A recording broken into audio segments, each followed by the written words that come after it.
जय सिया राम। नीलांबुज श्यामल कोमलांगम सीता समारोपित वाम भागम पाणौ महासायक चारु चापं नमामि रामं रघुवंशनाथम। कर्पूर गौरं करुणावतारं संसार सारं भुजगेन्द्रहारं सदा वसन्तं हृदयारविन्दे भवं भवानी सहितं नमामि। मनोजवं मारुततुल्यवेगं जितेन्द्रियं बुद्धिमतां वरिष्ठं वातात्मजं वानरयूथ मुख्यं श्रीरामदूतं शरणं प्रपद्ये। बंदौ गुरुपद कंज कृपा सिंधु नर रूप हरि महामोह तम पुंज जासु वचन रविकर निकर। जय सिया राम। मानसामृत के अगले भाग में आपका फिर से स्वागत, फिर से जय सिया राम। पिछले पाठ में हमने बालकांड के दोहा संख्या 325 तक का पाठ किया था, 330 तक का पाठ किया था, जिसमें हमने देखा कि जैसे भगवान श्री राम और जानकी जी का विवाह हुआ, ठीक उसी प्रकार से बाकी तीनों भाइयों का, भरत, लक्ष्मण और शत्रुघ्न का क्रमशः मांडवी, उर्मिला और श्रुतकीर्ति से विवाह संपन्न हुआ। जो दान और दहेज की वस्तुएं हैं उनका कोई और अंत नहीं था, अथाह दिया और महाराज दशरथ ने सब कुछ प्रसन्नता के साथ ग्रहण किया। फिर याचकों को उन्होंने संतुष्ट किया। इसके बाद समस्त जो व्यवहार, विधि व्यवहार विवाह का संपन्न करने के बाद सखियां श्री जानकी जी को, श्री राम जी को ले गई। उस समय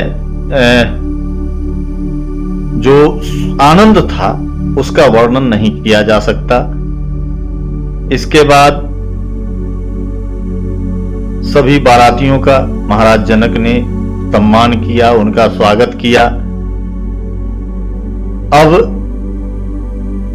फिर इसके बाद सभी सखियां उनको कोहबर की ओर ले चली, जहां श्री रामचंद्र जी, श्री जानकी जी एक दूसरे को देखकर सुख पा रहे हैं। जानकी जी के कंगन में जो उनकी छवि है उसको वह छवि ओझल न हो जाए, इसलिए वो हाथ को बचाने की कोशिश करती हैं। बहुत ही सुंदर और मनोहर दृश्य है। कोहबर में एक दूसरे को ग्रास दिया जा रहा है दूल्हा दुल्हन के द्वारा। श्री राम जी को ग्रास देना माता पार्वती सिखा रही हैं और जानकी जी को माता सरस्वती सिखा रही हैं। वहां जो हास विलास है उस पर चर्चा हुई।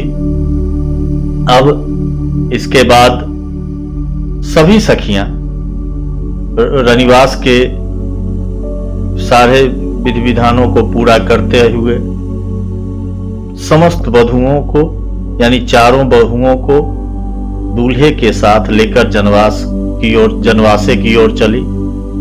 जनवासे में आनंद छा गया। फिर जेवनार का प्रसंग आता है, जहां महाराज जनक ने पूरे बाराती को आमंत्रित करके बुलावा भेजा। महाराज दशरथ बारातियों के साथ जब पहुंचते हैं तो महाराज जनक स्वयं अपने हाथों से महाराज दशरथ के चरण धोते हैं, फिर श्री राम के चरण धोते हैं। तीनों भाइयों का उसके बाद चरण धोकर सबको यथाउचित पीढ़ों पर बैठाकर मणियों के जो पत्ते हैं वो परोसे जाते हैं, जिसमें सोने की कीलें लगी हुई है, और हर तरह के सुंदर, स्वादिष्ट और पवित्र भोजन परोसे जाते हैं। जब जेवनार प्रारंभ होता है, जब राजा बारात समेत भोजन करना प्रारंभ करते हैं, तो मिथिला की नारियां, मिथिला की स्त्रियां सुंदर और मधुर स्वर में गालियां सुना रही है, जिसे सुनकर महाराज दशरथ आनंदित हो रहे हैं और प्रसन्न होकर हंसते जा रहे हैं। इस प्रकार सभी ने भोजन किया। फिर महाराज जनक ने पान देकर महाराज दशरथ की पूजा की, उनका सम्मान किया और महाराज दशरथ फिर जनवासे की ओर चले। रोज प्रतिदिन जनकपुर में नए नए मंगल हो रहे हैं और सभी कुमारों को वधुओं के समेत देखकर, बहुओं के समेत देखकर जो महाराज दशरथ के मन में आनंद हो रहा है उसका वर्णन नहीं किया जा सकता। प्रातः काल अपना नित्य कर्म करके महाराज दशरथ वशिष्ठ जी के पास पहुंचकर उनसे विनय करते हैं, उनकी पूजा करके प्रणाम करके विनय करते हैं कि आपके कृपा से मैं आज पूर्ण काम हो गया। अब एक और कृपा कीजिए कि विप्रों को बुलाकर, ब्राह्मणों को बुलाकर उन्हें धेनु यानी गाय का दान, जो ऐसी गाय जो सब प्रकार से सुसज्जित हो, गहनों कपड़ों से सजी हुई गायें उनको दीजिए। यह सुनकर गुरुजी बहुत प्रसन्न होकर मुनियों को बुलाते हैं, मुनिगणों को बुलाते हैं। महर्षि वामदेव, देवर्षि नारद, वाल्मीकि, याज्ञवल्क्य, विश्वामित्र आदि सभी श्रेष्ठ तपस्वी मुनि के समूह वहां आते हैं। यहां तक का पाठ हमने किया था, दोहा संख्या 330। अब इसी दोहे से पाठ को आगे बढ़ाते हुए आगे का पाठ। जय सिया राम।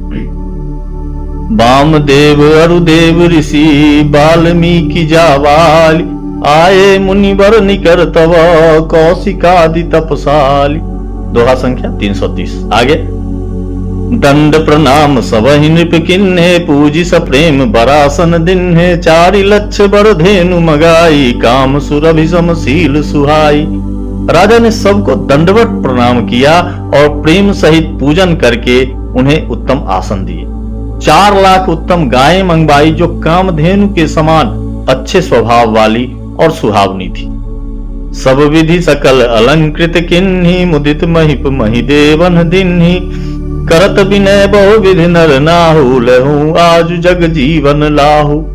उन सबको सब प्रकार के गहनों कपड़ों से सजाकर राजा ने प्रसन्न होकर भूदेव ब्राह्मणों को दिया। राजा बहुत तरह से विनती कर रहे हैं कि जगत में मैंने आज ही जीने का लाभ पाया। पाई असीस महिष आनंदा, लिए बोली पुनि जाचक वृंदा, कनक बसन मणि है गए संदन, दिए बूझी रुचि रविकुल नंदन। ब्राह्मणों से आशीर्वाद पाकर राजा आनंदित हुए। फिर याचकों के समूहों को बुलवा लिया और सबको रुचि पूछ कर, उनकी रुचि पूछकर सोना, वस्त्र, मणि, घोड़ा, हाथी और रथ, जिसने जो चाहा सो सूर्यकुल को आनंदित करने वाले महाराज दशरथ जी ने दिए। चले पढ़त गावत गुण गाथा, जय जय जय दिन कर कुल नाथा, एहि विधि राम बियाहु छाऊ, सकई न बरनी सहस मुख जाहु। वे सब गुणानुवाद गाते और सूर्यकुल के स्वामी की जय हो जय हो जय हो कहते हुए चले। इस प्रकार श्री रामचंद्र जी के विवाह का उत्सव हुआ। जिन्हें सहस्र मुख हैं, 1000 मुख हैं, वे शेष जी भी उसका वर्णन नहीं कर सकते। बार बार कौशिक चरण शीस नाई कहराव, यह सब सुख मुनिराज तब कृपा कटाक्ष पसाव। बार बार विश्वामित्र जी के चरणों में सिर नवाकर राजा कहते हैं, हे मुनिराज, यह सब सुख आप ही के कृपा कटाक्ष का प्रसाद है। जनक स्नेह शील करतूति, नृप सब भांति सराह विभूति, दिन उठी विदा अवधपति मागा, राखहि जनक सहित अनुरागा। राजा दशरथ जी जनक जी के स्नेह, शील, करनी और ऐश्वर्य की सब प्रकार से सराहना करते हैं। प्रतिदिन सवेरे उठकर अयोध्या नरेश विदा मांगते हैं, पर जनक जी उन्हें प्रेम से रख लेते हैं।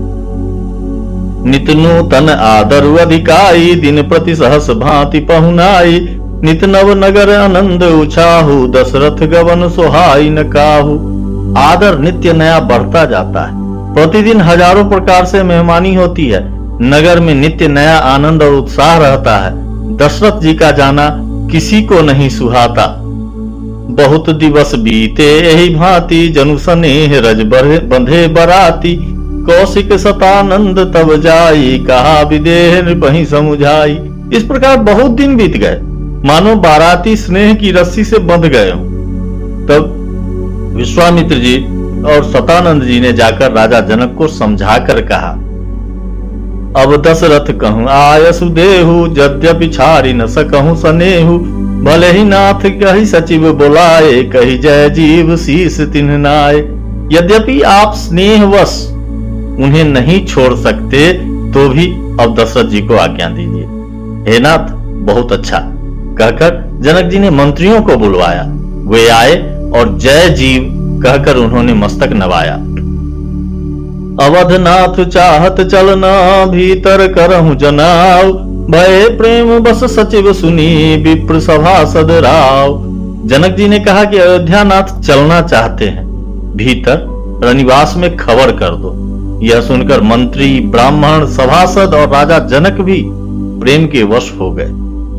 पूर्वासी सुनी चली बराता, बूझत बिकल परस्पर बाता। सत्य गवन सुनी सब बिलखाने, मनहु साँझ सरसिज सकुचाने। जनकपुर वासियों ने सुना कि बारात जाएगी, तब वे व्याकुल होकर एक दूसरे से बात पूछने लगे। जाना सत्य है, यह सुनकर सब ऐसे उदास हो गए मानो संध्या के समय कमल सकुचा गए। जह जह आवत बसे बराती, तह तह सिद्ध चला बहुभांति। विविध भांति मेवा पकवाना, भोजन साज न जाई बखाना। आते समय जहां जहां बाराती ठहरे थे, वहां वहां बहुत प्रकार का सीधा रसोई का सामान भेजा गया। अनेकों प्रकार के मेवे, पकवान और भोजन की सामग्री जो बखानी नहीं जा सकती। भरी भरी बसह अपार कहारा, पठई जनक अनेक सुसारा। तुरग लाख रथ सहस 25 साल, सकल संवारे न खरु सीसा। अनगिनत बैलों और कहाड़ों पर भर भर कर लाद लाद कर भेजी गई। साथ ही जनक जी ने अनेकों सुंदर सैयाएं भेजी, पलंग। 1 लाख घोड़े और 25,000 रथ, सब नख से शिखा तक यानी ऊपर से नीचे तक सजाए हुए। मत्त सहस 10 सिंदूर साजे, जिन्हें देखी दिशि कुंजर लाजे। कनक बसन मणि भरी भरी जाना, महिषी धेनु वस्तु विधि नाना। 10,000 सजे हुए मतवाले हाथी, जिन्हें देखकर दिशाओं के हाथी भी लजा जाते हैं। गाड़ियों से भर भर कर सोना, वस्त्र और रत्न, जवाहरात और भैंस, गाय तथा और भी नाना प्रकार की चीजें दी।